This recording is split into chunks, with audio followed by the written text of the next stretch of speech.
ಆದಿಮಾನವ ಏನೇನ್ ವಸ್ತುಗಳನ್ನ ಬಳಸ್ತಿದ್ದ ಆಗಿನ ಕಾಲದಲ್ಲಿ ಅಂತ. ನಿಮಗೆ ನಾನು ಆಧಾರಗಳಿಗೆ ಉದಾಹರಣೆ ತೋರಿಸ್ತಿದ್ದೆ ಅಲ್ವಾ? ಕೆಲವು ವಸ್ತುಗಳನ್ನ ನೋಡಿದ್ರಿ ಅಲ್ವಾ ಮೊದಲನೇ ಕ್ಲಾಸಲ್ಲಿ? ನೆನ್ಪು ಮಾಡ್ಕೊಳ್ಳಿ ನೀವೇನೇನ್ ವಸ್ತು ನೋಡಿದ್ರಿ ಅಂತ ಅಲ್ವಾ? ಅದೆಲ್ಲ ನೆನ್ಪು ಮಾಡ್ಕೊಂಡು ಪಟ್ಟಿ ಮಾಡಿ.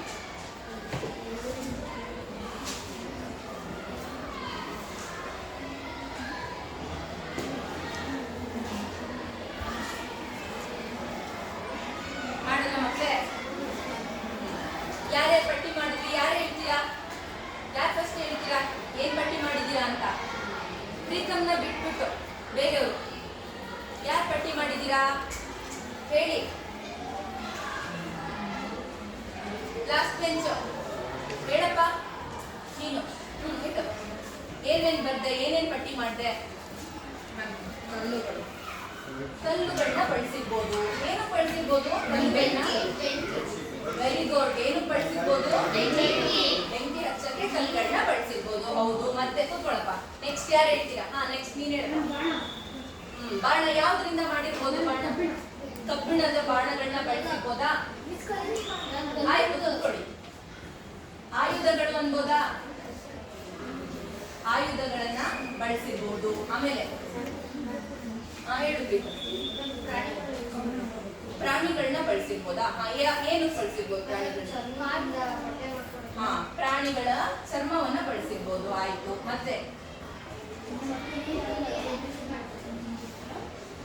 ಮತ್ತೇನ್ ಬಳಸಿರ್ಬೋದು?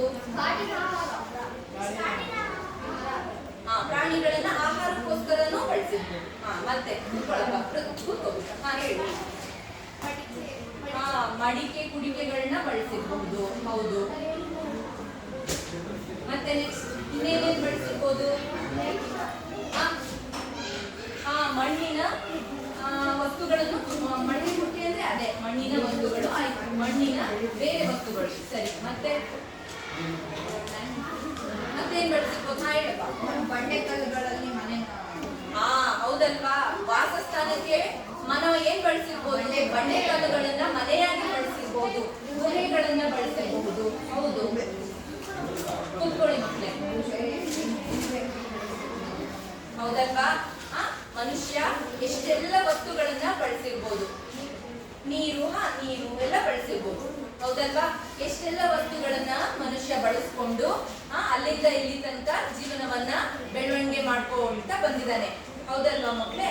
ಈಗ ನಾವು ನೆನ್ನೆ ದಿನ ತರಗತಿಯಲ್ಲಿ ಏನ್ ನೋಡಿದ್ವಿ? ಸಾಹಿತ್ಯಿಕ ಆಧಾರ ಅಂದ್ರೆ ಏನು, ಬರವಣಿಗೆಯಲ್ಲಿರೋದ್ರ ಮೂಲಕ ನಾವು ಇತಿಹಾಸ ತಿಳ್ಕೊಳ್ತೀವಿ ಅಂತ ನೋಡಿದ್ವಿ. ಹೌದಲ್ವಾ? ಆದ್ರೆ ಈಗ ನೀವು ಹೇಳಿದಿರಲ್ಲ, ಆ ಕಲ್ಲು, ಆಯುಧ, ಮಡಿಕೆ ಕುಡಿಕೆ, ಮಣ್ಣಿನ ವಸ್ತು ಇದೆಲ್ಲದ್ರ ಮೇಲೂ ಏನೂ ಬರ್ದೇ ಇರಲ್ಲ. ಏನಾದ್ರು ಬರ್ದಿರ್ತಾರ? ಈಗ ನೋಡಿ, ಇಲ್ಲೊಂದು ಮಡಿಕೆ ಇದೆ. ಹೌದಲ್ವಾ? ಕಾಣ್ತಿದೆಯಾ ಎಲ್ಲರಿಗೂ? ಇದ್ರ ಮೇಲೆ ಏನಾದ್ರು ಬರ್ದಿದಾರ? ಹಾಗಾದ್ರೆ ಇದನ್ನ ನಾವು ಹೇಗೆ ಆಧಾರ ಅಂತ ಕರೆಯೋದು? ಮಡಿಕೆ ಕುಡಿಕೆ ಆಧಾರ ಉದಾಹರಣೆ ಅಂತ ತೋರಿಸ್ತಿದೀವಲ್ವಾ? ಹೇಗ್ ಕಂಡುಹಿಡಿಯೋದು? ಹೇಗ್ ತಿಳ್ಕೊಳ್ತಾರೆ? ಮತ್ತೆ ಏನು ಬರ್ದಿಲ್ಲ. ಹೌದಲ್ವಾ? ಹೇಗ್ ತಿಳ್ಕೊಳ್ಬಹುದು? ಯಾರಿಗಾದ್ರೂ ಗೊತ್ತಾ? ಹೇಳಪ್ಪ. ಲಾಸ್ಟ್ ಅವ್ರಿಗೆ ಕೊಡ್ತಾರೆ. ಅವ್ರು ಹೆಂಗ್ ತಿಳ್ಕೊಳ್ಬಹುದು? ಈಗ ಅದ್ರ ಮೇಲೆ ಏನು ಸಾಕ್ಷಿನೇ ಇಲ್ಲ ಅಲ್ವಾ? ತಿಳ್ಕೊಳ್ಳೋದು ಹೇಗೆ ಮಕ್ಕಳೇ? ಹೇಳು. ಸೈಂಟಿಫಿಕ್ ಆಗಿ ಪರೀಕ್ಷೆಗಳನ್ನ ಮಾಡೋದ್ರ ಮೂಲಕ ತಿಳ್ಕೊಳ್ತಾರೆ ಮಕ್ಕಳೇ. ಇಂಥ ವಸ್ತುಗಳು ಏನು, ಈ ತರದ ಮಾನವ ಬಳಸಿರುವಂತಹ ವಸ್ತುಗಳು, ನಮಗೋಸ್ಕರ ಉಳಿಸಿರುವಂತಹ ವಸ್ತುಗಳನ್ನ ನಾವು ಇತಿಹಾಸದ ಅಧ್ಯಯನದಲ್ಲಿ ನಾವು ಪ್ರಾಕ್ತನ ಆಧಾರಗಳು ಅಂತ ಕರಿತೀವಿ ಮಕ್ಕಳು. ಸರಿನಾ? ನಾವಿವತ್ತಿನ ತರಗತಿಯಲ್ಲಿ ಪ್ರಾಕ್ತನ ಆಧಾರ ಅಂದ್ರೆ ಏನು, ಪಾಠದ ಹೆಸರೇನು? ಆಧಾರಗಳು. ಪಾಠದ ಹೆಸರು ಆಧಾರಗಳು. ಆಧಾರಗಳಲ್ಲಿ ಪ್ರಾಕ್ತನ ಆಧಾರಗಳ ಬಗ್ಗೆ ಇವತ್ತಿನ ತರಗತಿಯಲ್ಲಿ ತಿಳ್ಕೊಳ್ಳೋಣ.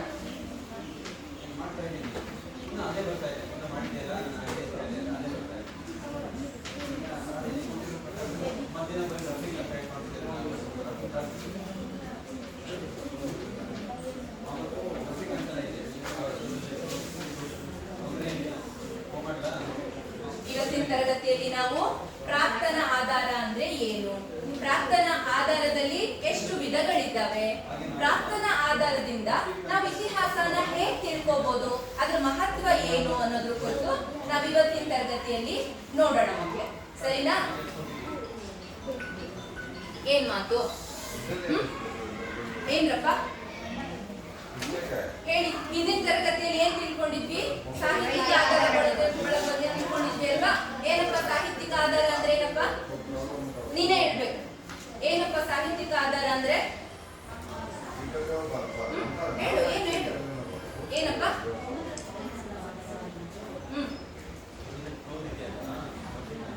ಹೇಳ್ಬೇಕು. ಹಾ ಹೇಳಪ್ಪ, ಸೂಫಿಯಾನ್ ಹೇಳ್ತಾನೆ. ಲಾಸ್ಟ್ ಹೇಳಪ್ಪ.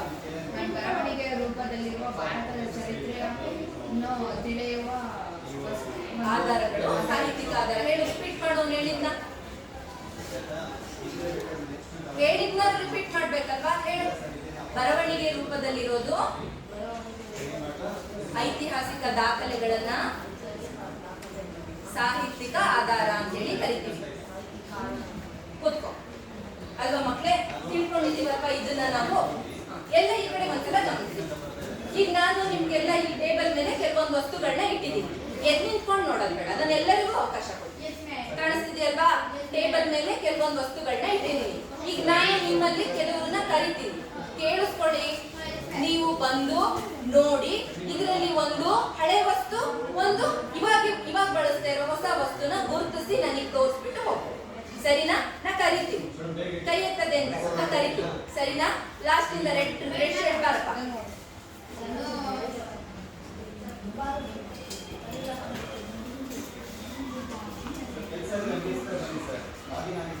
ಇದ್ರಲ್ಲಿ ಒಂದು ಹಳೆ ವಸ್ತು ಯಾವುದು? ಇದು. ಹೊಸದು ಇದಾಗ್ತದೆ. ಅವ್ರು ಹೇಳ್ತಾ ಇದ್ದಾರೆ ಇದು ಹಳೇದಂತೆ, ಇದು ಹೊಸದಂತೆ. ಎಲ್ಲ ಒಪ್ಪಿಗ? ಓಕೆ, ಕೂತ್ಕೋ. ಸರಿ, ನೀನು ಹೇಳಿ. ನೆಕ್ಸ್ಟ್ ಸೆಕೆಂಡ್ ಬೆಂಚ್, ಲಾಸ್ಟ್ ಇಂದ ಸೆಕೆಂಡ್ ಬೆಂಚ್. ಫಸ್ಟ್ ಒನ್ ಬಾರ.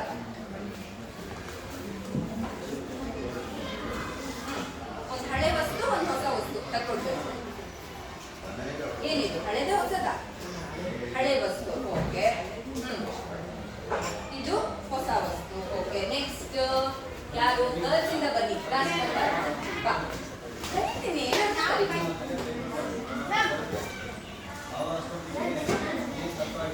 ಬೇಗ. ಇದು ಹಳೆ ವಸ್ತುನಾ? ನೋಡಿ, ಇದು ಹಳೆ ವಸ್ತು ಅಂತ ತೋರಿಸ್ತಾ ಇದ್ದಾರೆ. ಸರಿನಾ? ಓಕೆ. ಹೊಸದು ಯಾವುದು? ಈಗ ಬಳಸ್ತಾ ಇರೋದು ಇದಾ? ಸರಿನಾ? ನೆಕ್ಸ್ಟ್ ಸುಫಿಯಾನ್ ಪಕ್ಕ. ಸುಫಿಯಾನ್ ಪಕ್ಕ ನಗಾಡ್ಬಾರ್ದು. ಸುಫಿಯಾನ್ ಬರ್ತಡೇ ಮೊನ್ನೆ ಆಗಿದ್ದಲ್ವಾ, ಹಂಗಾಗಿ ಇವತ್ತೇನು ಇಲ್ಲ. ಓಕೆ. ನೋಡಿ, ಇದು ಹಳೆ ವಸ್ತುನಾ? ಓಕೆ. ಹೊಸ ವಸ್ತು ಯಾವ್ದಪ್ಪ? ನೋಡಿ, ಸರಿನಾ? ಇದು ಇವಾಗ ಬಳಸ್ತಿರೋ ವಸ್ತು ಕರೆಕ್ಟಾ? Okay, very good. ನೆಕ್ಸ್ಟ್ ನೀನೆ. ಹಳೆದು ಯಾವ್ದ್ರಲ್ಲಿ? ಇದು ಹಳೆ ವಸ್ತು. ನೋಡ್ತಾ ಇದ್ದೀರಾ? ಇದನ್ನ ಯಾರಾದ್ರೂ ಮನೇಲಿ ನೋಡಿದ್ದೀರಾ? ಎಷ್ಟು ಜನದ ಮನೇಲಿದೆ ಇದು? ಏನಕ್ಕೆ ಬಳಸ್ತಾರೆ ಇದನ್ನ?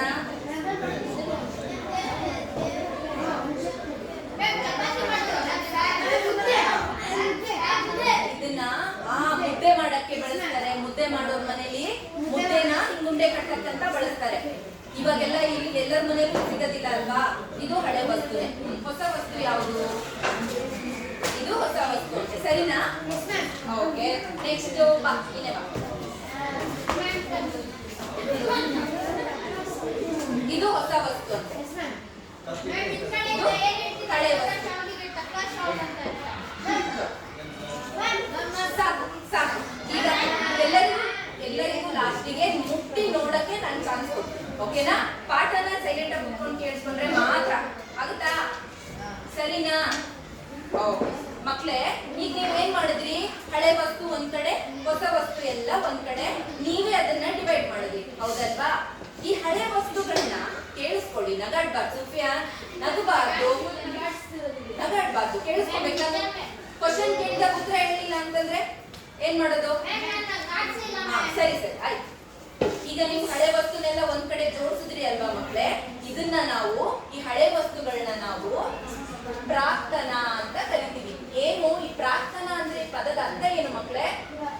S, very good. ಯಾರು ಹೇಳಿದ್ದು? Very good. ಪ್ರಾಕ್ತನ ಅಂದ್ರೆ ಏನು? ಪುರಾತನ, ಹಳೆಯ, ಪ್ರಾಚೀನ. ಕೇಳಿದ್ರೆ ಈ ಪದನೆಲ್ಲ? ಪ್ರಾಕ್ತನ ಅಂದ್ರೆ ಪುರಾತನ, ಹಳೆಯ, ಪ್ರಾಚೀನ, ಈ ಎಲ್ಲ ಅರ್ಥಗಳನ್ನ ಪ್ರಾಕ್ತನ ಅಂತ ಹೇಳಿ ಕರಿತೀವಿ. ನಾವು ಪುರಾತನ ಆಧಾರ ಅಂತಾನೂ ಹೇಳ್ಬೋದು. ಪ್ರಾಕ್ತನ ಆಧಾರನ ನಾವು ಪುರಾತನ ಆಧಾರ ಅಂತ ಕೂಡ ಕರಿಬಹುದು ಮಕ್ಕಳೇ. ಸರಿನಾ? ಹಾಗಾದ್ರೆ ಇನ್ನೊಂದು ಗಮನಿಸಿ ಮಕ್ಕಳೇ, ಈಗ ಇಷ್ಟು ವಸ್ತುಗಳಿದಾವಲ್ವಾ? ಕಾಣ್ತದವ? ಇದೆಲ್ಲ ಕಾಣಿಸ್ತಿದ್ಯಾ? ಈ ಬಹುತೇಕ ವಸ್ತುಗಳು, ಎಲ್ಲದೂ ಅಲ್ಲ, ಬಹುತೇಕ ವಸ್ತುಗಳು ಎಲ್ಲಿ ಸಿಕ್ಕಿರ್ಬೋದು ನಮ್ಗೆ? ಒಬ್ರೇ ಮಣ್ಣೊಳಗಡೆ. ಅವ್ರು ಹೇಳ್ತಾ ಇದ್ದಾರೆ ಮಣ್ಣೊಳಗಡೆ ಸಿಕ್ಕಿದೆ ಅಂತ ಹೇಳ್ತಾ ಇದ್ದಾರೆ. ಹೌದಲ್ವಾ? ಎಲ್ಲ ಬಹುತೇಕ ಕೂತ್ಕೊಳ್ಳಪ್ಪ. ಎಲ್ಲ ವಸ್ತುಗಳು ನಮ್ಗೆ ಎಲ್ಲಿ ಸಿಕ್ಕಿರ್ಬೋದು ಮಕ್ಕಳೇ? ಮಣ್ಣಲ್ಲಿ ಸಿಕ್ಕಿರ್ಬೋದು. ಹಾಗಾದ್ರೆ ಪ್ರಾಕ್ತನ ಆಧಾರ ಅಂತ ನಾವ್ ಏನಂತ ಹೇಳ್ಬೋದು? ಯಾರು ಪ್ರಯತ್ನ ಮಾಡಿ. ಈಗ ನಿಮಗೆ ಆಧಾರ ಅಂದ್ರೆ ಏನು ಅಂತ ಗೊತ್ತಿದೆ, ಪ್ರಾಕ್ತನ ಅಂದ್ರೆ ಏನು ಅಂತಾನು ಈಗ ಗೊತ್ತಾಗಿದೆ. ಹೌದಲ್ವಾ? ಲಾಸ್ಟ್ ಬೆಂಚ್ ನಾನು ಹೊರಗಡೆ ಕಳಿಸ್ತೀನಿ. ಈಗ ಯಾಕೆ ಮಾತು?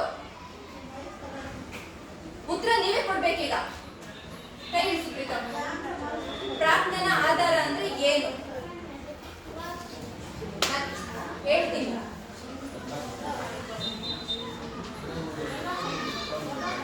ಹಾ ಹೇಳಿ, ಲಾಸ್ಟ್ ಹೇಳು. ನೀನ್ ಹೇಳ್ಬೇಕು.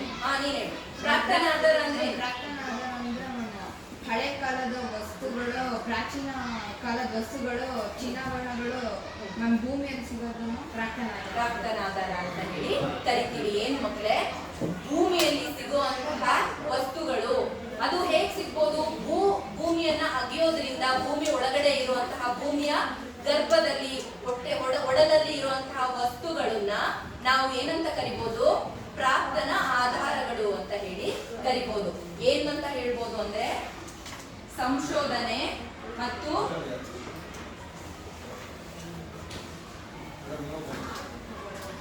ಭೂಮಿಯ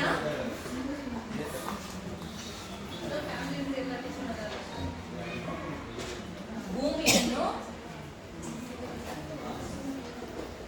ಅಗೆದಾಗ ಸಿಗುವಂತಹ ವಸ್ತುಗಳು ಏನಂತ ಕರಿಬಹುದು? ಬಾಯಿ ಬಿಡಿ. ವಸ್ತುಗಳು. ಗೊತ್ತಾಯ್ತಾ? ಪ್ರಾಕ್ತನ ಆಧಾರ ಅಂದ್ರೆ ಏನು? ಭೂಮಿಯ ಅಡಿಯಲ್ಲಿ ಸಿಗುವಂತಹ ಐತಿಹಾಸಿಕ ವಸ್ತುಗಳನ್ನ, ನಾವು ಪ್ರಾಚೀನ ವಸ್ತುಗಳನ್ನ ನಾವೇನಂತೀವಿ ಮಕ್ಕಳೇ? ಪ್ರಾಕ್ತನ ಆಧಾರಗಳು ಅಂತ ಹೇಳಿ ಕರಿತೀವಿ. ಹೌದಲ್ವಾ? ಈಗ ಪ್ರಾಕ್ತನ ಆಧಾರಗಳು ಕೇವಲ ವಸ್ತುಗಳೇ ಆಗಿರ್ಬೇಕಾ? ಇಲ್ಲ ಅಲ್ವಾ? ಈಗ ನೋಡಿ, ಇದನ್ನೊಂದ್ಸಲ ಗಮನಿಸಿ ಮಕ್ಕಳೇ. Very good, very good. ಏನು? ನೋಡಿ, ನಿಮ್ಗಾಗ್ಲೇ ಶಾಸನ ನೋಡಿದಿರ, ಗೊತ್ತು ನೋಡಿ ನಿಮಗೆ ಶಾಸನ ಅಂದ್ರೆ ಏನು ಅಂತ. Very good. ಈಗ ಈ ಶಾಸನ ಇದೆಯಲ್ಲ ಮಕ್ಕಳೇ, ಕಾಣ್ತಾ ಇದೆ ಅಲ್ವಾ? ಶಾಸನ ಎಲ್ಲ ನೋಡಿದಿರಲ್ವಾ? ಶಾಸನದ ಬಗ್ಗೆ ಗೊತ್ತಲ್ವಾ? ಶಾಸನದಲ್ಲಿ ಏನ್ ಮಾಡಿರ್ತಾರೆ? ಈಗ ಈ ಮಡಕೆಗೂ ಈ ಶಾಸನಕ್ಕೂ ಏನು ವ್ಯತ್ಯಾಸ? ಏನು ಮಕ್ಕಳೇ? ಒಂದ್ ನಿಮಿಷ. ಹೇಳಿ ಪ್ರೀತಮ್. ಏನು? ಇದು ವಸ್ತು. ಹೌದಲ್ವಾ? ಪ್ರೀತಮ್ ಹೇಳಿದ್ರು, ಕರೆಕ್ಟ್ ಆಗಿ ಹೇಳಿದ್ರು. ಏನು? ಇದು ಬರವಣಿಗೆ ರೂಪದಲ್ಲಿದೆ, ಇದರಲ್ಲಿ ಶಾಸನದಲ್ಲಿ ಬರ್ದಿದ್ದಾರೆ. ಇದು ಕೂಡ ಭೂಮಿಲೇ ಸಿಕ್ಕಿರೋದಲ್ವಾ? ಹೌದಲ್ವಾ? ಇದನ್ನು ನಾವು ಪ್ರಾಕ್ತನ ಆಧಾರ ಅಂತ ಕರಿಬಹುದಲ್ವಾ? ಭೂಮಿಲೇ ಸಿಕ್ಕಿರುತ್ತಲ್ವಾ ಶಾಸನ ಕೂಡ? ಹೌದಲ್ವಾ ಮಕ್ಕಳೇ? ಈಗ ಬರವಣಿಗೆ ರೂಪದಲ್ಲಿ ಇರೋದು ಮತ್ತೆ ಬರವಣಿಗೆ ರೂಪದಲ್ಲಿ ಇಲ್ದಿರೋದು ಎಲ್ಲದೂ ಇದೆ ಪ್ರಾಕ್ತನ ಆಧಾರ ಅಂದ್ರೆ. ಅಲ್ಲಿ ನಾವ್ ಏನಂತ ತಿಳ್ಕೊಬಹುದು? ಪ್ರಾಕ್ತನ ಆಧಾರದಲ್ಲಿ ವಿಧಗಳಿದೆ ಅಂತ ಅನ್ಕೋಬಹುದಾ? ಹೌದಲ್ವಾ? ಬೇರೆ ಬೇರೆ ತರದ್ದು ಪ್ರಾಕ್ತನ ಆಧಾರಗಳಿದಾವೆ, ಒಂದೇ ತರ ಇಲ್ಲ ಪ್ರಾಕ್ತನ ಆಧಾರ. ಅದರಲ್ಲಿ ಬೇರೆ ಬೇರೆ ವಿಧಗಳಿದೆ ಅಂತ ತಿಳ್ಕೊಬಹುದಲ್ವಾ ಮಕ್ಕಳೇ? ಎಲ್ಲರೂ ಒಂದ್ಸಲ ಈ ಕಡೆ ಚಾರ್ಟ್ ಕಡೆ ನೋಡಿ. ಏನಪ್ಪ? ಇದೆ.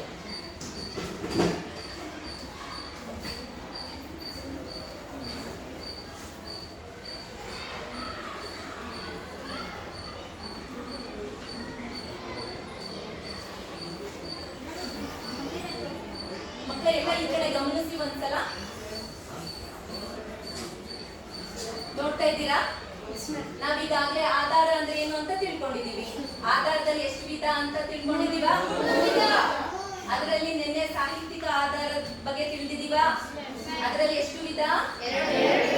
ಇವತ್ತು ನಾವು ಯಾವ್ದ್ರ ಬಗ್ಗೆ ತಿಳ್ಕೊಳ್ತಾ ಇದ್ದೀವಿ? ಪ್ರಾಕ್ತನ ಆಧಾರದಲ್ಲೂ ಸಹ 4 ವಿಧಗಳು ಮಕ್ಕಳೇ. ಕಾಣಿಸ್ತಿದ್ಯಾ? ಲಾಸ್ಟ್ ಬೆಂಚಿ ಕಾಣಿಸ್ತಿದ್ಯೇನಪ್ಪ? ಪ್ರಾಕ್ತನ ಆಧಾರದಲ್ಲಿ 4 ವಿಧಗಳು. ಮೊದಲನೇದು ನಾಣ್ಯಗಳು,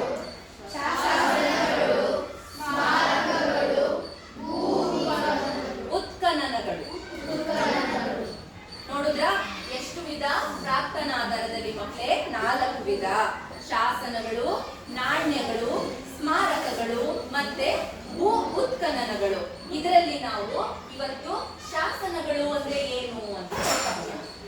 ಗೊತ್ತಾಯ್ತಾ? ಶಾಸನಗಳು ಅಂದ್ರೆ ಏನು ಅಂತ ನೋಡೋಣ. ಏನು ಶಾಸನ ಅಂದ್ರೆ? ಎಲ್ಲಿ ಕೇಳಿದೀರಾ ಈ ಪದನ?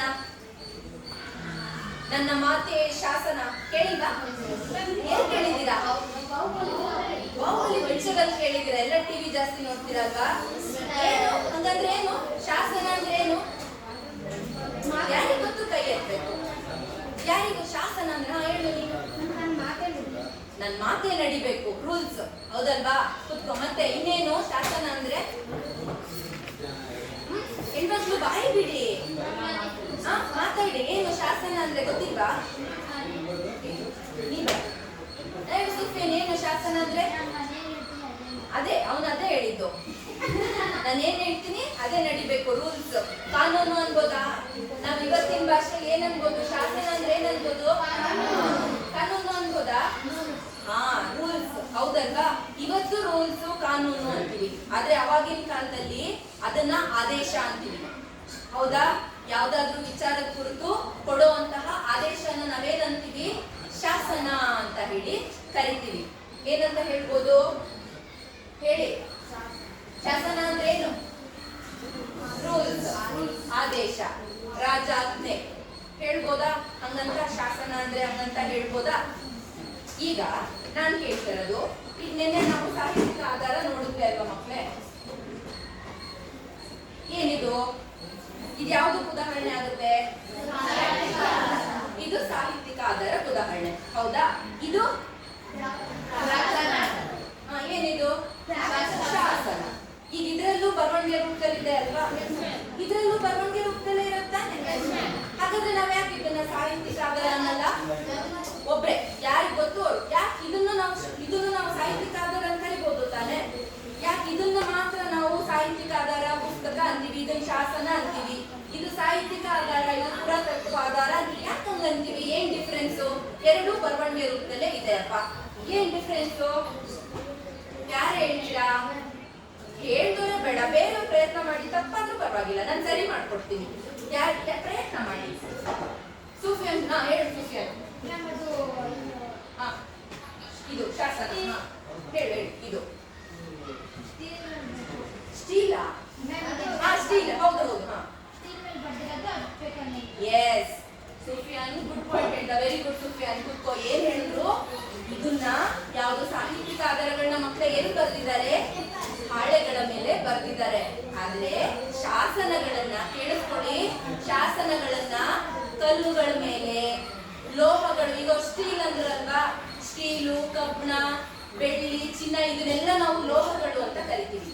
ಗೊತ್ತಾಯ್ತಾ? ಶಾಸನಗಳನ್ನ ಎಲ್ಲಿ ಬರ್ದಿದಾರಂತೆ? ಕಲ್ ಮೇಲೆ, ಲೋಹಗಳ ಮೇಲೆ, ತಾಮ್ರದ ಹಾಳೆಗಳು. ನೀವು ಕುತ್ತಿ ಕಾಯ್ಕ ಅಂತ ಕಟ್ಕೊಂತೀರಿ, ನೋಡಿದೀರಾ? ಅದ್ರೊಳಗಡೆ ಸಣ್ಣ ತೆಳುವಾಗಿರೋದೊಂದು ಹಾಳೆ ಮೇಲೆ ಬರ್ತಾರಲ್ವಾ? ಅದು ತಾಮ್ರದ ಹಾಳೆ. ಈ ತರದ್ರ ಮೇಲೆಲ್ಲ ಏನ್ ಬರ್ದಿರ್ತಾರಲ್ವಾ? ಅದೆಲ್ಲ ಏನು? ಶಾಸನಗಳು. ಅದೆಲ್ಲ ಪ್ರಾಕ್ತನ ಆಧಾರಕ್ಕೆ ಬರುವಂತದ್ದು. ಅರ್ಥ ಆಗ್ತಿದ್ಯಾ?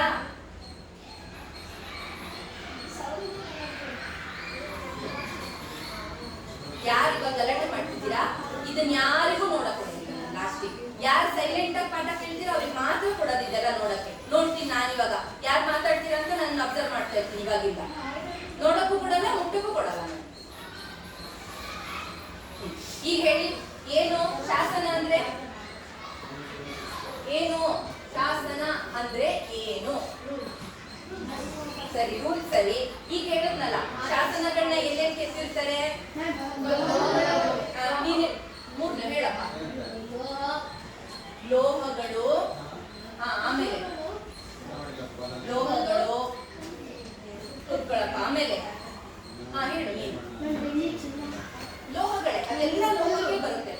ಕಲ್ಲುಗಳು, ಕಲ್ಲುಗಳ ಮೇಲೆ ಕೆತ್ತಿರುವ, ಅದ್ರ ಮೇಲೆ ಬರೆಯಕ್ಕಾಗತ್ತಾ? ಕಲ್ ಮೇಲೆ ಕೆತ್ತಿರ್ತಾರಲ್ವಾ, ಕಾರ್ವಿಂಗ್ ಮಾಡಿರ್ತಾರಲ್ವಾ, ಕೂತ್ಕೊಳಪ್ಪ. ಲೋಹಗಳು ಕಲ್ಲುಗಳ ಮೇಲೆ ಕೆತ್ತಿರುವ ಐತಿಹಾಸಿಕ ಏನು ದಾಖಲೆಗಳನ್ನ ನಾವೇನಂತ ಕರಿತೀವಿ ಮಕ್ಕಳೇ? ಶಾಸನಗಳು ಅಂತ ಹೇಳಿ ಕರಿತೀವಿ. ಶಾಸನಗಳು. ಕ್ಲಿಯರ್ ಆಯ್ತಾ? ಏನಾದ್ರು ಡೌಟ್ ಇದೆಯಾ ಮಕ್ಕಳೇ? ಇಲ್ಲ ಅಲ್ವಾ? ಏನಂತ ಹೇಳ್ಬೋದು? ಯಾರು ಓದ್ತೀರಾ? ಓದು ನೀನು. ನೀನು ಓದಪ್ಪ. ಲಾಸ್ಟ್ ನೋಡು, ನೀನೇ ಓದು. ಜೋರಾಗಿ ಓದ್ಬೇಕು, ಎಲ್ಲರಿಗೂ ಕೇಳ್ಬೇಕು.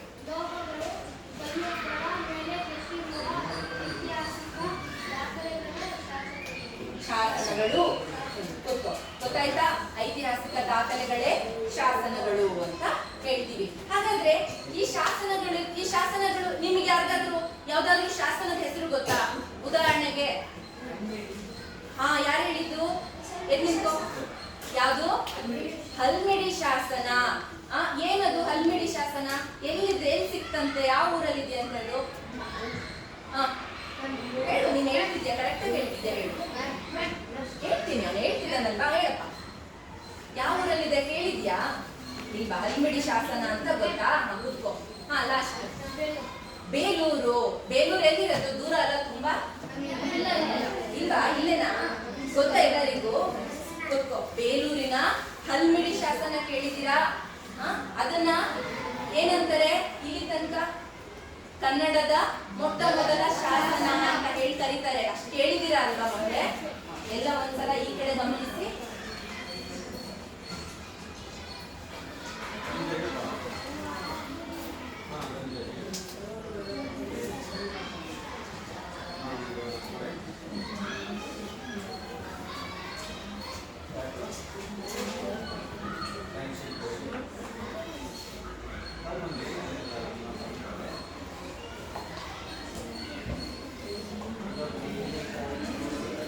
ನೋಡಿ ಮಕ್ಕಳೇ, ಎಲ್ಲ ಈ ಕಡೆ ಒಂದ್ಸಲ ನೋಡಿ.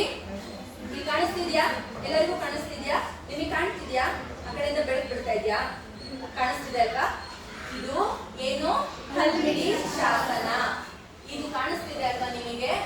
ಇದನ್ನ 1936ರಲ್ಲಿ ಡಾಕ್ಟರ್ ಎಂ.ಎಚ್. ಕೃಷ್ಣ ಅವರು ಹಾಸನ ಜಿಲ್ಲೆಯ ಬೇಲೂರು ತಾಲೂಕಿನ ಹಲ್ಮಿಡಿ ಗ್ರಾಮದಲ್ಲಿ ಪತ್ತೆ ಹಚ್ಚಿದ್ರು.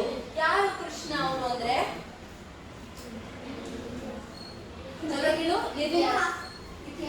Very good. ಯಾರು ಕೃಷ್ಣ ಅಂದ್ರೆ? ಇತಿಹಾಸಕಾರರು. ಏನ್ ಹೇಳಿದೀವಿ ಲಾಸ್ಟ್ ಕ್ಲಾಸ್ ಅಲ್ಲಿ? ತಿಳ್ಕೊಂಡಿದೀವಲ್ವಾ? ಇತಿಹಾಸಕಾರರು ಏನ್ ಮಾಡ್ತಾರೆ? ಒಬ್ರು ಏನ್ ಮಾಡ್ತಾರೆ? ಇತಿಹಾಸಕಾರರ ಕೆಲಸ ಏನು? ಹೇಳಪ್ಪ ಲಾಸ್ಟ್. ಹೇಳಿ, ನೀನ್ ಹೇಳಿ. ಹಳೆಯ ಚರಿತ್ರೆಗಳನ್ನ ಹುಡುಕೋದು. ಅದ್ರ ಬಗ್ಗೆ ಅವರು ಏನ್ ಮಾಡ್ತಾರೆ? ಸಂಶೋಧನೆ ಮಾಡೋರ್ನ ನಾವೇನಂತ ಯಾರು ಅಂತ ಕರಿತೀವಿ? ಇತಿಹಾಸಕಾರರು. ಇವರು ಕೂಡ ಕೃಷ್ಣ ಅನ್ನೋರು ಒಬ್ರು ಇತಿಹಾಸಕಾರರು. ಪುರಾತತ್ವ ಇಲಾಖೆಯಲ್ಲಿ ಇರುವಂತವ್ರು, ಸಂಶೋಧಕರು. ಅವರು 1936ನೇ ಇಸ್ವಿಲಿ ಈ ತರದೊಂದು ಶಾಸನ ಇದೆ ಅಂತ ಕಂಡುಹಿಡಿತಾರೆ.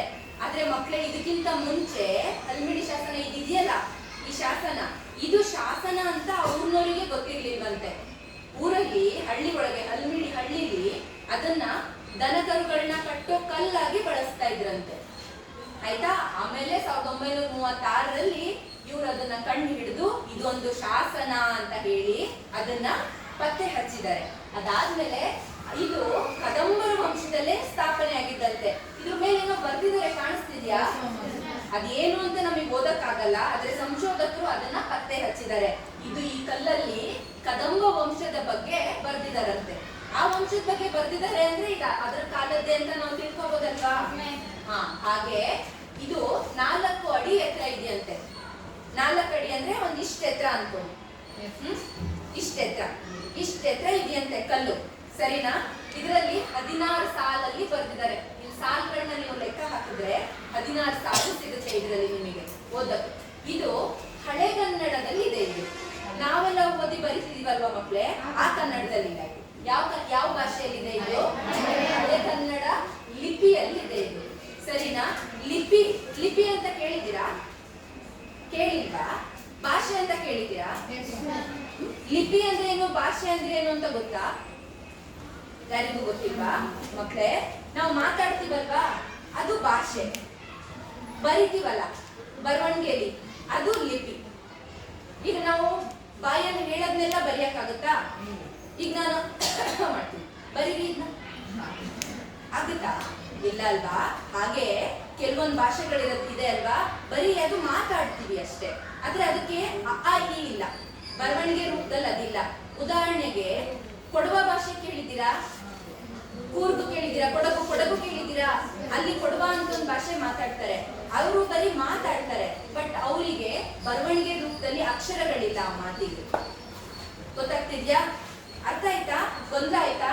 ಕನ್ಫ್ಯೂಸ್ ಆಯ್ತಾ? ಇಲ್ಲ ಅಲ್ವಾ? ಹಾಗೆ ಇದು ಯಾವ ಲಿಪಿ ಇದೆಯಂತೆ ಮಕ್ಕಳೇ? ಹಳೆ ಕನ್ನಡ ಲಿಪಿ ಇದೆಯಂತೆ. ಈಗ ನಾವು ಬಳಸೋ ಕನ್ನಡದಲ್ಲಿ ಇಲ್ಲ ಇದು, ಹಾಗಾಗಿ ನಮ್ಗೆ ಇದೇನ್ ಬರ್ತಿದ್ದಾರೆ ಅಂತ ಅರ್ಥ ಆಗೋದಿಲ್ಲ. ಹಾಗೆ ಇದು ಈ ಶಾಸನದಲ್ಲಿ ಕದಂಬರು ಆಡಳಿತ ಭಾಷೆಯಾಗಿ ಕನ್ನಡವನ್ನ ಬಳಸಿದ್ದಾರೆ ಅನ್ನೋದಕ್ಕೆ ಈ ಶಾಸನದಲ್ಲಿ ಸಾಕ್ಷಿ ಇದೆಯಂತೆ. ನಮ್ಮ ಆಡಳಿತ ಭಾಷೆ ಯಾವುದು? ಕರ್ನಾಟಕದ ಆಡಳಿತ ಭಾಷೆ ಕನ್ನಡ, ಹೌದಲ್ವಾ? ನೋಡಿ, ಕದಂಬರು ಕೂಡ ಅವ್ರ ಆಡಳಿತ ಭಾಷೆಯನ್ನಾಗಿ ಕನ್ನಡವನ್ನ ಮಾಡ್ಕೊಂಡಿದ್ರು ಅಂತ ಈ ಶಾಸನದ ಮೂಲಕ ನಮಗೆ ತಿಳಿದು ಬಂದಿದೆ. ಅಲ್ಲಿಗೆ ಕನ್ನಡ ಅನ್ನೋ ಭಾಷೆ ಇತಿಹಾಸ ಎಷ್ಟು ದೊಡ್ಡದಲ್ವಾ? ಎಷ್ಟು ಹಿಂದಿಂದ ನಾವು ಭಾಷೆನ ಉಳಿಸ್ಕೊಂಡು ಬೆಳೆಸ್ಕೊಂಡು ಬರ್ತಾ ಇದೀವಲ್ವಾ ಮಕ್ಕಳೇ? ಹಾಗೆ ಎಲ್ಲಿ ತನಕ 2013 ಮತ್ತೆ 14ನೇ ಇಸ್ವಿ ತನಕ ಮಕ್ಕಳೇ ಕನ್ನಡದ ಮೊದಲನೇ ಶಾಸನ ಹಲ್ಮಿಡಿ ಅಂತಾನೆ ನಾವೆಲ್ಲರೂ ತಿಳ್ಕೊಂಡು ಕಲ್ತ್ಕೊಂಡು ಬಂದಿದ್ವಿ, ಸರಿನಾ? ಆದ್ರೆ 2013 ಮತ್ತೆ 14ನೇ ಇಸ್ವಿಯಲ್ಲಿ ಮತ್ತೊಂದು ಶಾಸನ ಸಿಕ್ಬಿಡ್ತು. ಎಲ್ಲಿ ಸಿಕ್ತು? ತಾಳಗುಂದ ಅನ್ನೋ ಊರಲ್ಲಿ ಸಿಕ್ತು. ಅದೆಲ್ಲಿದೆ? ಶಿವಮೊಗ್ಗ ಜಿಲ್ಲೆಯ ಶಿಕಾರಿಪುರ ತಾಲೂಕಲ್ಲಿನ ತಾಳಗುಂದ. ಅರ್ಥ ಆಗ್ತಿದ್ಯಾ? ಶಿವಮೊಗ್ಗ ಜಿಲ್ಲೆಯ ಶಿಕಾರಿಪುರ ತಾಲೂಕಿನ ತಾಳಗುಂದ ಎಲ್ಲಿ? ಎಲ್ಲಿ? ಕೊಡಗು ನಿಂತ್ಕೊ. ಎಲ್ಲಿ? ಏನ್ ಹೇಳ್ತಿದ್ದೆ ನಾನು? ಇದು ಒಂದು ಆಧುನಿಕ ಆಧಾರಕ್ಕೆ ಉದಾಹರಣೆ. ಎಲ್ಲಪ್ಪ? ಎಲ್ಲಿ ಸಿಕ್ತು ತಾಳಗುಂದ ಶಾಸನ? ಓದು ಇದನ್ನ, ಓದ್ ಮುಂದಕ್ಕೆ ಜೋರಾಗಿ. ಶಿಕಾರಿಪುರ ತಾಲೂಕಿನ ತಾಳಗುಂದ ಅನ್ನೋ ಕಡೆ ಏನ್ ಸಿಕ್ತು? ಇಲ್ಲಿ ಕಾಣಿಸ್ತಿದ್ಯಾ ನಿಮಗೆ ಶಾಸನ? ಈ ತರದೊಂದು ಕಲ್ಲು ಸಿಕ್ತು ತಾಳಗುಂದದಲ್ಲಿ, ಶಿಕಾರಿಪುರ ತಾಲೂಕಿನ ತಾಳಗುಂದದಲ್ಲಿ 2013 ಮತ್ತೆ 14ನೇ ಇಸ್ವಿಯಲ್ಲಿ ಇದು ಸಿಕ್ತು. ಇದನ್ನ ಕಂಡಿಡಿದವ್ರು ಯಾರು? ಇದು ಪ್ರಣವಲಿಂಗ, ತಾಳಗುಂದದಲ್ಲಿರೋ ಪ್ರಣವಲಿಂಗ ಅನ್ನೋ ಒಂದು ದೇವಸ್ಥಾನದ ಆವರಣದಲ್ಲಿ ಉತ್ಖನನ ಮಾಡುವಾಗ, ಭೂಮಿಯನ್ನ ಅಗೆಯುವಾಗ ಸಿಕ್ತು. ಏನು? ಯಾವ ಶಾಸನ? ತಾಳಗುಂದ ಶಾಸನ. ಇದನ್ನ ತಗೊಂಡು ಹೋಗಿ ಪುರಾತತ್ವ ಇಲಾಖೆಯವರು ಸಂಶೋಧನೆ ಮಾಡಿದ್ಮೇಲೆ ಅವ್ರಿಗೆ ಏನ್ ಗೊತ್ತಾಯ್ತು ಅಂದ್ರೆ, ಈ ಶಾಸನ ಏನಿದೆಯಲ್ಲ ತಾಳಗುಂದ ಶಾಸನ, ಇದು ಹಲ್ಮಿಡಿ ಶಾಸನಕ್ಕಿಂತ ಹಳೆಯ ಶಾಸನ ಅಂತ ಗೊತ್ತಾಯ್ತು. ಈಗ ಹೇಳಿ, ಕನ್ನಡದ ಮೊದಲ ಶಾಸನ ಯಾವುದು? ತಾಳಗುಂದ ಶಾಸನ. ಇಷ್ಟೇ ಅಲ್ಲ ಮಕ್ಕಳೇ, ಶಾಸನಗಳಿಗೆ ಬರೀ ಇದೆರಡೇ ಉದಾಹರಣೆ ಅಲ್ಲ, ಇಂಥ ಅನೇಕ ಶಾಸನಗಳು ನಮ್ಗೆ ದೊರಕಿದಾವೆ. ಅದರಿಂದ ಈಗ ನೋಡಿ, ಈ ಶಾಸನ ನೋಡಿದ್ರಿಂದ ಏನ್ ಗೊತ್ತಾಯ್ತು? ಕನ್ನಡ ಕದಂಬರ ವಂಶದಲ್ಲೇ ಆಡಳಿತ ಭಾಷೆಯಾಗಿತ್ತು ಅಂತ ಗೊತ್ತಾಯ್ತು, ಹೌದಲ್ವಾ? ಅದೇ ತರ ಬೇರೆ ಬೇರೆ ಶಾಸನಗಳಿಂದ ನಾವು ಬೇರೆ ಬೇರೆ ವಿಚಾರಗಳನ್ನ ತಿಳ್ಕೊಳ್ಳೋದಕ್ಕೆ ಅನುಕೂಲ ಆಗಿದೆ ಅಂತ ಸಾಕಷ್ಟು ಶಾಸನಗಳು ನಮಗೆ ಸಿಕ್ಕಿದಾವೆ. ಅದರಲ್ಲಿ ಯಾವ್ಯಾವು ಅಂದ್ರೆ, ಈ ಕಡೆ ನೋಡಿ, ಚಕ್ರವರ್ತಿ ಅಶೋಕ್, ಸಾಮ್ರಾಟ್ ಅಶೋಕ ಗೊತ್ತಲ್ವಾ? ನೋಡಿದ್ದೀರಾ ಅವ್ರ ಕಥೆ ಎಲ್ಲ? ಎಲ್ಲಿ ನೋಡಿದ್ದೀರಾ? ಲೈಬ್ರರಿ ಓದಿದ್ದೀರಾ? ಸಾಮ್ರಾಟ್ ಅಶೋಕ ಅವ್ರ ಬಗ್ಗೆ ನೀವು ಈಗಾಗಲೇ ತಿಳ್ಕೊಂಡಿದ್ದೀರಾ ಅಲ್ವಾ ಮಕ್ಕಳೇ? ಅಶೋಕರವರು ಅವರ ಸಾಮ್ರಾಜ್ಯದ ಕಾಲದಲ್ಲಿ ರಚಿಸಿರುವಂತಹ ಶಾಸನಗಳು ಇತಿಹಾಸವನ್ನ ರಚನೆ ಮಾಡೋದಕ್ಕೆ ತುಂಬಾ ದೊಡ್ಡ ಪಾತ್ರವನ್ನ ವಹಿಸ್ತವೆ ಮಕ್ಕಳೇ. ಅವ್ರ ಕಾಲದಲ್ಲಿ ಅವರು ಸಾಕಷ್ಟು ಶಾಸನಗಳನ್ನ ರಚಿಸಿದ್ದಾರೆ. ಆದ್ರೆ ನಮಗೆ ಎಲ್ಲ ಸಿಗದೆ ಇದ್ರು ಕೂಡ ಕೆಲವೊಂದು ಸಿಕ್ಕಿರೋದ್ರಲ್ಲೇ ನಾವು ಇತಿಹಾಸವನ್ನ ತಿಳ್ಕೊಳ್ಳೋ ಅಷ್ಟು ನಮಗೆ ಅದರಲ್ಲಿ ಏನಿದೆ ಮಾಹಿತಿಗಳು ಇದಾವೆ. ಅದರಲ್ಲಿ ಮೊದಲನೇದು ಓದು, ನೀನೆ ಹೇಳ್ಮೇಲೆ ನೀನರು ಹಿಂದೆ. ಏನಿದು? ಓದಪ್ಪ. ಕಾಣಿಸ್ತಿಲ್ವಾ? ನೀನು ಓದಪ್ಪ ನೀನು ನೀನೆ ಓದು. ಜೋರು ಬ್ರಹ್ಮಗಿರಿ ಶಾಸನ. ಅವನಿಗೆ ಕಾಣಿಸ್ತಿದ್ದೆ ನೀನ್ ಕಾಣಿಸ್ತಿಲ್ವಾ? ನಿದ್ರೆ ಬರ್ತಿದ್ಯಾ? ಒಂದ್ಸಲ ಎದ್ದು ನಿಂತಿರು. ಓದು ನೀವು ಹಿಂದೆಗಡೆ. ಬ್ರಹ್ಮಗಿರಿ ಶಾಸನ ಇದು ಎಲ್ಲಿದೆ? ಕರ್ನಾಟಕದ ಚಿತ್ರದುರ್ಗ ಜಿಲ್ಲೆಯ ಸಿದ್ದಾಪುರ ಅನ್ನೋ ಕಡೆ ಈ ಶಾಸನ ಸಿಕ್ಕಿದೆ ನಮಗೆ. ಅದ್ರದ್ದು ಚಿತ್ರ ಕಾಣಿಸ್ತಿದ್ಯಾ ಮಕ್ಕಳೇ? ಯಾವ್ದು ಮೇಲೆ ಬರ್ತಿದ್ದಾರೆ ಶಾಸನನ? ಇವರು ಹಲ್ಮಿಡಿ ಶಾಸನ ತರ ಒಂದು ಕಲ್ಲಿನ ಮೇಲೆ ಬರ್ದಿಲ್ಲ, ಈ ಬಂಡೆ ಮೇಲೆ ಬರ್ತಿದ್ದಾರೆ. ಕಾಣಿಸ್ತಿದ್ಯಾ? ಬರ್ದಿರೋದು ಕಾಣಿಸ್ತಿಲ್ಲ, ಫೋಟೋ ಹಂಗಿದೆ ಬರ್ದಿರ. ಆದ್ರೆ ಇಲ್ಲಿ ಕಾಣಿಸ್ತಿದೆ ಅಲ್ವಾ? ಇದೆಯಾ ಅಲ್ವಾ? ಇದು ಈ ಕಟ್ಟಡ ಕಲ್ಲಿಂದು, ಇದ್ರ ಒಳಗಡೆ ಈ ಕಲ್ಲಿರೋದು. ಈ ಕಲ್ಲಲ್ಲಿ ಆ ತರ ಕೆತ್ತಿದ್ದಾರೆ, ಅವರು ಬರ್ದಿದ್ದಾರೆ. ಗೊತ್ತಾಗ್ತಿದ್ಯಾ? ಇದು ಕೂತ್ಕೊಳ್ಳಿ ಇಬ್ರು. 1891ರಲ್ಲಿ ಬೆಂಜಮಿನ್ ಎಚ್ ರೈಸ್ ಅನ್ನೋರು ಪತ್ತೆ ಹಚ್ತಾರೆ ಇದನ್ನ. ಅವರು ಕೂಡ ಯಾರು? ಸಂಶೋಧಕರು, ಸರಿನಾ? ಇತಿಹಾಸಕಾರರು ಪತ್ತೆ ಹಚ್ತಾರೆ. ಇದು ಬ್ರಾಹ್ಮಿ ಲಿಪಿ ಮತ್ತೆ ಪ್ರಾಕೃತ ಭಾಷೆಯಲ್ಲಿದೆ. ಈಗ ನಾನು ಲಿಪಿ ಬಗ್ಗೆ ಹೇಳಿದೆ ಅಲ್ವಾ ನಿಮಗೆ? ಇದೇ ತರ ಬೇರೆ ಬೇರೆ ಲಿಪಿಗಳನ್ನ ನೋಡ್ಬೋದು ನಾವು. ಬ್ರಾಹ್ಮಿ ಲಿಪಿ, ದೇವನಗರಿ ಲಿಪಿ, ಕನ್ನಡ ಲಿಪಿ ಅಂತ ಕೂಡ ಇದೆ. ಅಂತದ್ರಲ್ಲಿ ಇದು ಬ್ರಾಹ್ಮಿ ಲಿಪಿಯಲ್ಲಿ ಇದೆ. ಇದನ್ನ ಯಾರು ಮಾಡಿದ್ರು? ಚಕ್ರವರ್ತಿ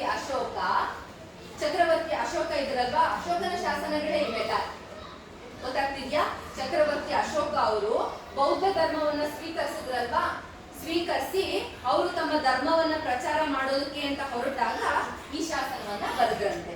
ಇದರಲ್ಲಿ ಬೌದ್ಧ ಧರ್ಮದ ಬಗ್ಗೆನೇ ಬರೆದಿದ್ದಾರೆ. ಗೊತ್ತಾಗ್ತಿದ್ಯಾ? ಎರಡನೇ ಶಾಸನ ಯಾರು ಓದ್ತೀರಾ? ನಾವು ಓದಪ್ಪ ನೀನು. ಮಸ್ಕಿ ಶಾಸನ. ಎರಡನೇದು ಯಾವುದು? ಮಸ್ಕಿ ಶಾಸನ. ಇದೆಲ್ಲಿದೆ? ರಾಯಚೂರು ಜಿಲ್ಲೆಯಲ್ಲಿದೆ. ಕರ್ನಾಟಕದ ರಾಯಚೂರು ಜಿಲ್ಲೆಯ ಮಸ್ಕಿ ಅನ್ನುವಂತ ಒಂದು ಪಟ್ಟಣದಲ್ಲಿ ಇದೆ ಮಕ್ಕಳೇ. ಇದು ಕೂಡ ಬ್ರಾಹ್ಮಿ ಲಿಪಿಯಲ್ಲಿ ಇರೋದು. ಇದು ಅಶೋಕನು ಇದರಲ್ಲೂ ಕೂಡ ತನ್ನ ಬೌದ್ಧ ಧರ್ಮದ ಬಗ್ಗೆನೇ ಬರೆದಿದ್ದಾರೆ. ಮೂರನೇದು ಯಾವುದು? ಸ್ತಂಭ ಶಾಸನ. ಇದು ದೆಹಲಿಯಲ್ಲಿದೆ. ಇದು ದೇಶದ ನಾನಾ ಭಾಗಗಳಲ್ಲಿದೆ. ಅಶೋಕನು, ಈ ಕಾಣಿಸ್ತಿದ್ಯಾ ಚಿತ್ರ? ಸ್ತಂಭ ಅಂದ್ರೆ ಏನು? ಕಂಬ. ಈ ಕಂಬದ ಮೇಲೆ ಅವ್ರು ನೋಡಿ, ಇಲ್ಲಿ ಕಲ್ಲಿನ ಮೇಲೆ ಬರ್ದಿದ್ದಾರೆ, ಬಂಡೆ ಮೇಲೆ ಬರ್ದಿದ್ದಾರೆ. ಇಲ್ಲಿ ಒಂದು ಸ್ತಂಭವನ್ನ ಅವರೇ ಸ್ಥಾಪನೆ ಮಾಡಿ ಅದ್ರ ಮೇಲೆ ಶಾಸನವನ್ನ ಬರ್ದಿದ್ದಾರೆ. ಈ ಸ್ತಂಭ ಶಾಸನ ಇದೆಯಲ್ವಾ? ಇದು ದೇಶದ ನಾನಾ ಭಾಗಗಳಲ್ಲಿದೆ, ಒಂದೇ ಕಡೆ ಇಲ್ಲ, ತುಂಬಾ ಇದೆ. ಅದರಲ್ಲಿ ಮುಖ್ಯವಾಗಿರುವಂತದ್ದು ಅಲಹಾಬಾದ್, ದೆಹಲಿ, ಸಾಂಚಿ ಮತ್ತೆ ವೈಶಾಲಿ, ಈ ಎಲ್ಲ ಸ್ಥಳಗಳಲ್ಲಿ ಈ ಸ್ತಂಭ ಶಾಸನವನ್ನ ನಾವು ನೋಡ್ಬೋದು ಮಕ್ಕಳೇ. ಶಾಸನಗಳು ಗೊತ್ತಾಯ್ತಾ? ಒಬ್ಬೊಬ್ರು ಒಂದೊಂದು ಹೇಳ್ಬೇಕು. ಉದಾಹರಣೆ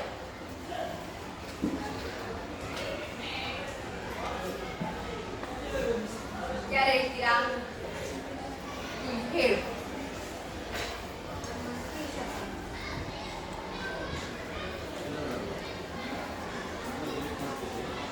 ಉದಾಹರಣೆ ಯಾವುದು? ಮಸ್ಕಿ ಶಾಸನ ಅಂತ ಹೇಳುದು. ಯಾವುದು? ಮಸ್ಕಿ ಶಾಸನ. ಆಮೇಲೆ ಎರಡನೇದು ಯಾವುದು? ಸ್ತಂಭ ಶಾಸನ. ಯಾರು ಸ್ಥಾಪಿಸಿರೋದು? ಅಶೋಕನ ಸ್ತಂಭ ಶಾಸನ.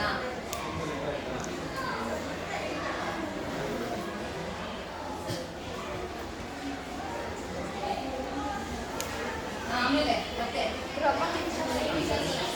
ಹಲ್ಮಿಡಿ ಶಾಸನ. Very good. ಸಾಕು ಗೊತ್ತಲ್ವಾ? ಇವೆಲ್ಲ ಏನು? ಶಾಸನಗಳಿಗೆ ಉದಾಹರಣೆ. ಮಕ್ಕಳಿಗೆ ನೀವು ಚಿತ್ರ ನೋಡಿದ್ರಿ ಅಲ್ವಾ? ಎಲ್ಲ ಶಾಸನನು ಒಂದೆಟ್ಟು ಕಲ್ಲಲ್ಲೇ ಕೆತ್ತಿದ್ದಾರೆ, ಹೌದಲ್ವಾ ಮಕ್ಕಳೇ? ಯಾಕೆ ಕಲ್ಲಲ್ಲೇ ಕೆತ್ತಿದ್ದಾರೆ? ಸರಿ, ಆ ಕಾಲದಲ್ಲೇನು ಪೇಪರೇ ಇರಲಿಲ್ಲ, ಅದಕ್ಕೆ ಕಲ್ಲಲ್ಲಿ ಕೆತ್ತಿದ್ರು ಅಂತ ಹೇಳ್ತಾ ಇದ್ದಾರೆ. ಆಯ್ತು, ಸರಿ. ಮತ್ತೆ ಇನ್ಯಾಕೆ ಕೆತ್ತಿರ್ಬೋದು? ಹೇಳಿ. ಅವ್ರು ಪೇಪರ್ ಇಲ್ಲ ಅಂದ್ರು, ಇವರು ಪೆನ್ನೇ ಇರಲಿಲ್ಲ ಅಂತಿದ್ದಾರೆ. ಆಯ್ತು, ಗೋಲ್ಡ್ ಪೆನ್ ಇರಲಿಲ್ಲ. ನೀನ್ ಹೇಳಕ್ಕ ರಾಜ್? ಹೇಳಿ ಮ್ಯಾಮ್. ಯಾಕಂದ್ರೆ ಕಲ್ಲಲ್ಲಿ ಕೆತ್ತಿರೋ ತುಂಬಾ ವರ್ಷ ಆದ್ರೂ ಮ್ಯಾಮ್ ಹಂಗೆ ಇರುತ್ತೆ. Very good. ಏನು ಕಲ್ಲಲ್ಲಿ ಕೆತ್ತೋದ್ರಿಂದ ಇಷ್ಟು ವರ್ಷ ನೋಡಿ, ಅದೇ ನಡೆದಿರೋದು ಎಷ್ಟು ವರ್ಷದ ಹಿಂದೆ ಅಲ್ವಾ ಮಕ್ಕಳೇ? ಈಗಲೂ ನಾವು ಅದನ್ನ ಓದ್ತಾ ಇದ್ದೀವಿ, ಇಟ್ಕೊಂಡಿದೀವಿ ಅಂದ್ರೆ ಅದು ಕಲ್ಲಲ್ಲಿ ಕೆತ್ತಿದ್ರಿಂದ ಮಾತ್ರ ತಾನೇ ಉಳಿದಿರೋದು.